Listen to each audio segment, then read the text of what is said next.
hope you're doing well and keeping safe. Security Chronicle welcome you to the second week of September. Let's start with the top bulletins of the week. Arctic Information Systems has disclosed data breach.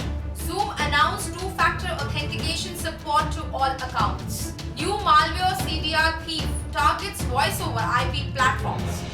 New Bluetooth vulnerability could allow hackers to defeat Bluetooth encryption. One of the largest US IT staffing company, Arctic Information Systems, has disclosed a data breach caused by a ransomware attack that affected some of its system during early January 2020. Arctic provides staffing and workforce solutions, program management and government services to Fortune 500 clients and more than 10,500 employees and consultants across the United States of America, Canada, India and China. The ransomware attack was discovered by Arctic on January 8, 2020 after finding ransomware on some systems following reports of unusual activity related to one of its employees' user accounts. On the same day, Arctic engaged a leading third-party forensic investigation firm to access the security of its systems and to confirm the nature and scope of the incident. On January 15, 2020, the investigation determined that an unauthorized actor had access to certain Arctic systems between January 5th to January 8, 2020. Bleeping Computer learned of the attack on Arctic's server on January 11, 2020, when the R-Evil ransomware gang leaked 337 MB of what they claimed to be stolen files from the company's server. Arctic undertook a comprehensive review of these systems and determined that some personal information including name, social security number, medical information, financial information, passport number, etc. was present in them at the time of incident. On around June 25, 2020, Arctic completed the review and determined that personal information relating to certain individuals was contained in one or more of the involved files.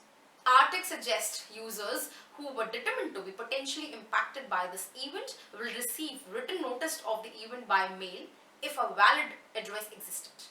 Furthermore, Arctic encourages individuals to remain vigilant against incident of identity theft and fraud, to review account statements for suspicious activity. This is good news for Zoom users. Now you can protect your Zoom account with two-factor authentication. Zoom has announced finally implemented a two-factor authentication to protect all users' accounts from unauthorized accesses. The two-factor authenticator introduces an extra layer of security for the protection of the Zoom accounts and avoid threat actors from taking over them by guessing their passwords or launching credential stuffing attacks. Two-factor authentication identifies online users by requiring them to present two or more pieces of evidence or credentials that authenticate their ownership of the account, such as something that user knows, a password or PIN, something that user owns, a smart card or mobile device, or something the user has, fingerprints or voice.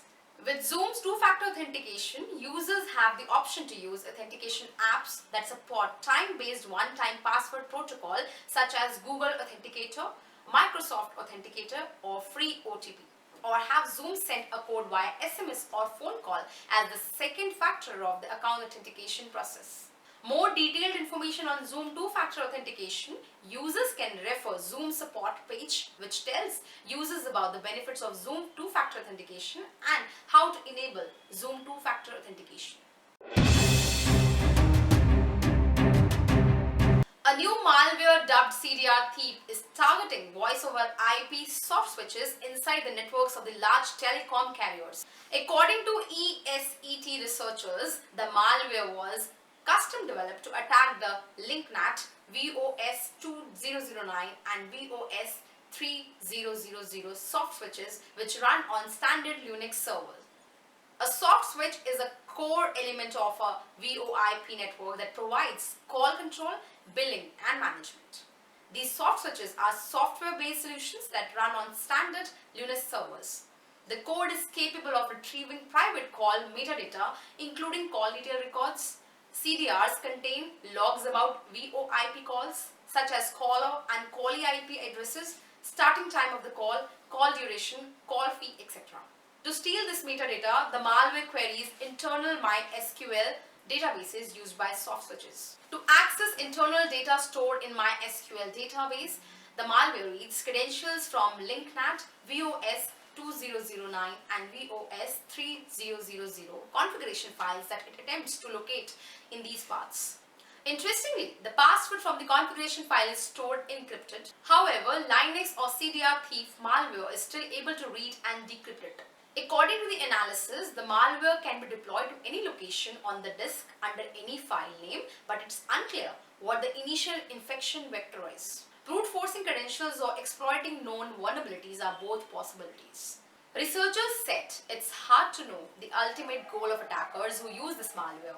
However, researchers speculated that another possible goal for attacker would be VoIP fraud. This typically occurs when hackers compromise business VoIP systems and process to make calls to premium numbers. A high-severity Bluetooth vulnerability dubbed as Bluetooth affects certain implementations of Bluetooth 4.0 through 5.0 affects dual-mode Bluetooth devices like modern smartphones. The vulnerability could be exploited by attackers to overwrite or lower the strength of the pairing key, defeating the protocol encryption. The flaw, tracked as CVE 2020158802, discovered independently by the researchers at EPFL and Purdue University. The vulnerability resides in the cross-transport key derivation (CTKD) component of the Bluetooth standard. Bluetooth CTKD can be used for pairing by devices that support both low energy and basic rate or enhanced data rate transport methods, which are known as dual mode devices. This means that the paired device can be decide the version of the Bluetooth standard to use and choose the related set of authentication keys. An attacker can exploit the issues to manipulate the CTKD component to overwrite other Bluetooth authentication keys on a device, achieving a connection via Bluetooth to the other Bluetooth-capable services or apps on the same device. Experts pointed out that in some cases, the Bluetooth flaw could be exploited to completely override the authentication keys, while in other circumstances, the authentication keys can be downgraded to use weak encryption. An attacker within the wireless range of a vulnerable Bluetooth device could spoof the identity of a paired device to override the original key and access authenticated services. More detailed information on the vulnerability, viewers can refer to the advisory from CERT Coordination Center at the following link. That's all for today. Hope September 2nd week's bulletin has really helped you in understanding the things happening in security arena, and you can make yourself safe and secure with these cyber incidents. Keep watching our videos and do not forget to like, share and subscribe this channel. Thank you for watching. Till then, stay home, stay safe. Signing off, Rosie Lamano.